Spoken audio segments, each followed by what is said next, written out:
से पंकजवा सीधे खेसारी जी के बेटी पे गाना गा दिए तो पूरा बवाल हो गया। लेकिन खेसारी जी के बेटी पे गाना आने से पहले भी तो डिम्पल पे गाना आया था और विरोध चल रहा था, तब खेसारी जी काहे नहीं बोले? रे टुनटुनावा डिम्पल जी के नाच में तू नचैले हा और डिम्पल जादो के नाच में नचा के ठीक नहीं कैले। हमें में चिंगारी है तो चिंगारी हमेशा जलते रहता है, थोड़ा सा मौका मिले ना कि पूरा लहर जाता है। आप लोग का स्वागत है एक और नई वीडियो में। हमारे साथ छोटू चिंगारी हैं जो अभी काफ़ी तहलका मचा रहे हैं, तो भैया से मिलिए। सबसे पहले भैया स्वागत है। धन्यवाद, आपका भी बहुत बहुत स्वागत है।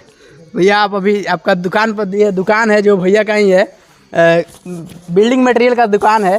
तो भैया से मुलाकात हुआ है दुकान पर और कुछ बातचीत करेंगे। सबसे भैया ये बताइए, अभी काफ़ी भोजपुरी इंडस्ट्री में तहलका चल रहा है और आपके गाना के माध्यम से और भी तहलका, जैसे कि चिंगारी आपका नाम है, आग लगा दे रहे हैं, ऐसा क्या? देखिए तो देखिए भोजपुरी इंडस्ट्री है, हाँ,